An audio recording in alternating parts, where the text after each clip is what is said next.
नमस्कार. आज एक नवीन लेख आपण वाचूया. लेखसंग्रहाचं नाव आहे घे उंच भरारी आणि लेखाचं नाव आहे सोन्याची मूर्ती आणि सोन्यासारखी जनता. सोन्याची मूर्ती आणि सोन्यासारखी जनता.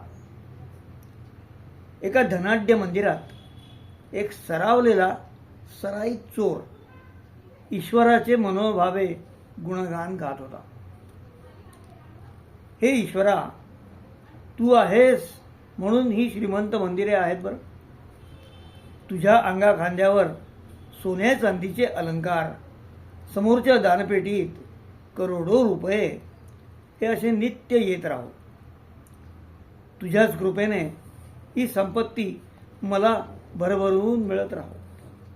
हे देवा, तुझे वेडे भक्त तुला नवनवीन अलंकार देतच असतात.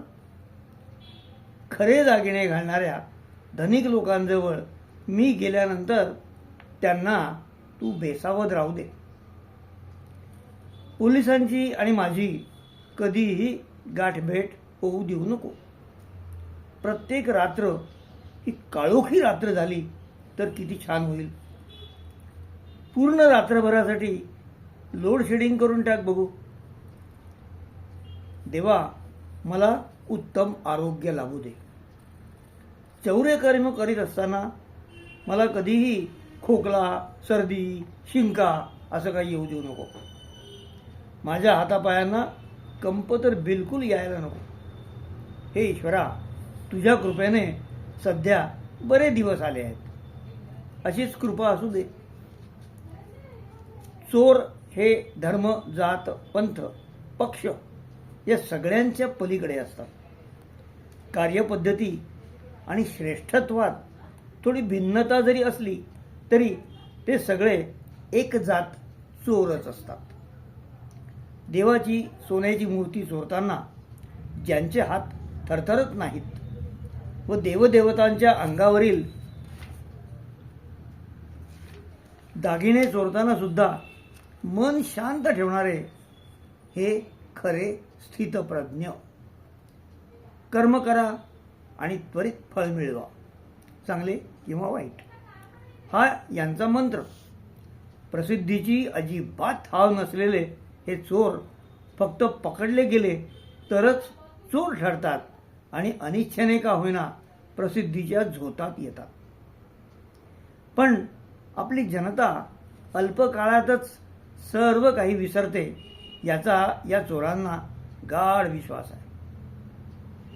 त्यामुळेच हे चोर उजळ माथ्याने आणि सन्मानाने गावभर फिरू शकतात. पोलिसांची यांची अधूनमधून अगदी नशिबाने गाठभेट होत असते. अहो, चोर पोलीस हा शब्द सुद्धा कसा जोडीने येतो बघा.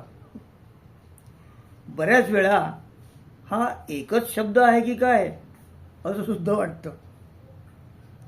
चोरांची संख्या कमी होऊन चोऱ्या होऊ नयेत असं पोलिसांना अधूनमधून वाटतं.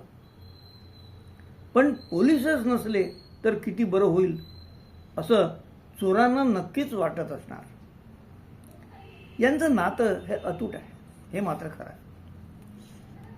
पाकिटमार ते सरकारी पॅकेज मार हे सगळे चोरच असले तरी त्यांच्या ग्रेडमध्ये फरक आहे बरं का.